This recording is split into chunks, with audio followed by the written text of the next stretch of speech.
Pessoal, aqui começando mais um Fala Comigo Doutor, esse canal de comunicação da Secretaria Estadual de Saúde com a nossa população. E hoje recebendo aqui a doutora Luciane Velasquez. Luciane, muito prazer, obrigado por você estar aqui com a gente no Fala Comigo Doutor, esclarecendo um conjunto de dúvidas da população e principalmente para a gente evitar notícias falsas que são as fake news. Eu acho que isso é muito importante, a gente quer usar esse canal aqui do Fala Comigo Doutor, um canal da Secretaria Estadual de Saúde, para evitar essas notícias falsas. E eu já vou começando perguntando para você qual a importância da epidemiologia. O que é epidemiologia e qual é a sua importância? Então, boa tarde, obrigada pelo convite, secretário. A epidemiologia ela vem para estudar o padrão de doenças, né, e como aquelas doenças ocorrem. E a estatística é a ferramenta que a epidemiologia utiliza para que a gente possa calcular as incidências da doença, taxas de mortalidade, por exemplo.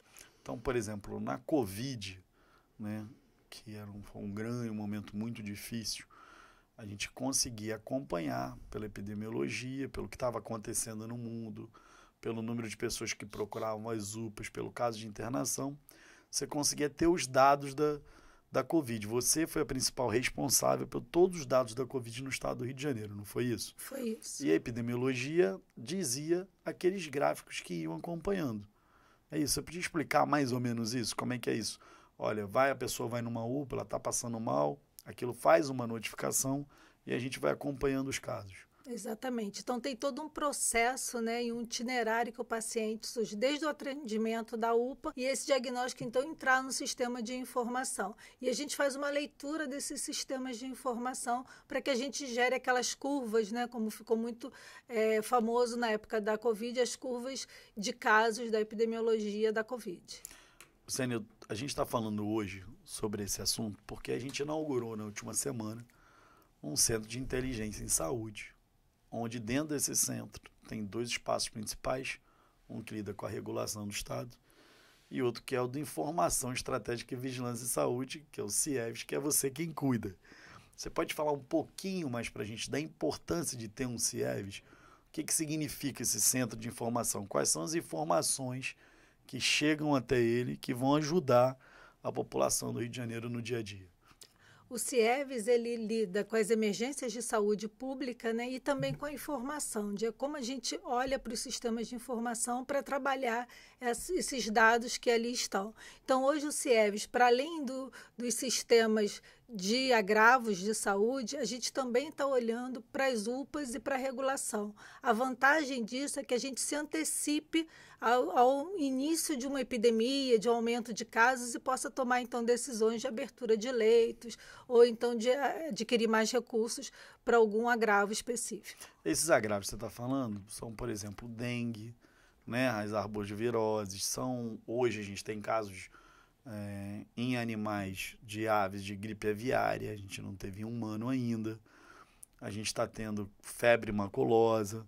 Então, tem esses painéis na secretaria que vão monitorar, não é isso? Vai ser informado, por exemplo, se a gente achar todas as aves que são achadas, encontradas no exame são positivos, vão para um painel de gripe aviária, não é isso? Exatamente. Nosso painel de influenza aviária ele vem acompanhando diariamente, né, os focos de gripe aviária, até o momento nenhum foco em humano, assim como de febre maculosa vem registrando também diariamente o número de casos notificados ou de óbito, caso ocorra algum óbito desses agravos, né? Eu sei que lá no SEVES também tem um painel sobre fake news, sobre as notícias que estão acontecendo no mundo, para a gente saber se a notícia é verdadeira ou a notícia é falsa. Você pode falar um pouco para a gente sobre isso? Claro, uma das nossas atividades de rotina é a detecção de rumores. Essas detecções de rumores são feitas através de sites, Twitter ou próprias agências de notícia mesmo. Site do mundo todo? Do mundo todo, internacional e nacional.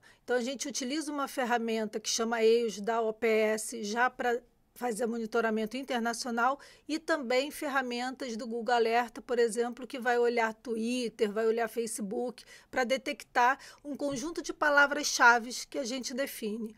Hoje, isso é feito diariamente e hoje a gente expõe esses resultados numa nuvem de palavra para dizer o que está acontecendo mais diariamente e a gente também faz uma verificação desses rumores para ver o que é verdadeiro ou o que pode ser simplesmente um rumor, não se transformou numa notícia real. Rumor, você quer dizer um fake news, né? Um fake news. Uma notícia falsa. Exato. Tem muito fake news hoje? Hoje, a minoria é fake news, mas às vezes acontece algumas notícias que quando a gente vai verificar, aquilo não é verdadeiro. Mas você acha que quantos por cento do que acontece hoje? É em torno hoje? ali de 3% de rumores. A maior parte que a gente tem detectado é uma notícia verdadeira, né? O rumor está em torno de 3%.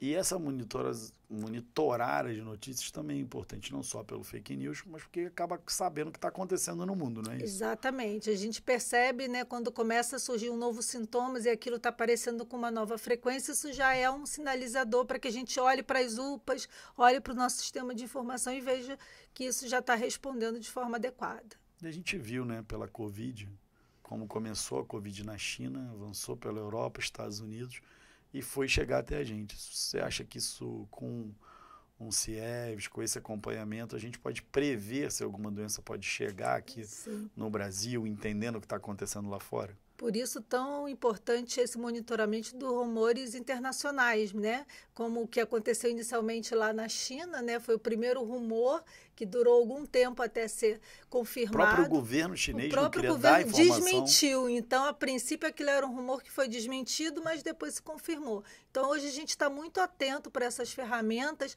e para a verificação exatamente por causa do que aconteceu com a Covid. Eu acho que foi um grande legado da Covid, a gente está um pouco mais sensível na parte de vigilância, né? E, Luciane, uma grande preocupação nossa é a baixa vacinação, né? Hoje em dia, infelizmente, a gente tem um momento de baixa de vacinação pós-Covid. Não só da vacina para Covid, mas de todas as vacinas. Muitas pessoas duvidando das vacinas. Você acha que essa baixa da vacinação está ligada a fake news? Boa parte, né, a gente pode compreender como a fake news, mas não é só isso, né? A gente tem que olhar também um pouco para como é que o sistema está preparado para a imunização, né? Hoje, então, a gente vê os horários de atendimento, a gente sabe que sair desses horários padrões do horário comercial é importante para que as pessoas consigam ter acesso a essa vacina também, né?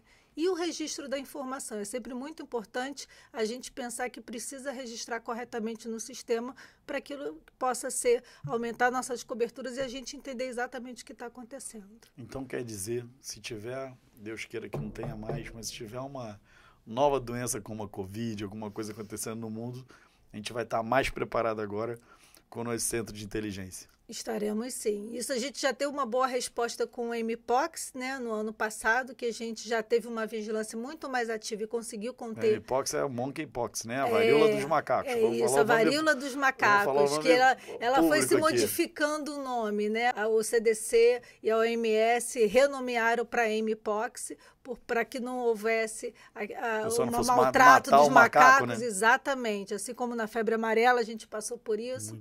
Mas a gente atuou de forma rápida e conteve essa epidemia de uma forma muito rápida, né? Então, graças a Deus, agora a gente tem essa expectativa. Eu queria te agradecer, Luciane, pelo trabalho, pela dedicação. E eu tenho certeza que o CIEVS vai poder ajudar muito aqui no Estado. Muito obrigado a você e a toda a sua equipe. Obrigada, secretário, por essa oportunidade. Obrigado.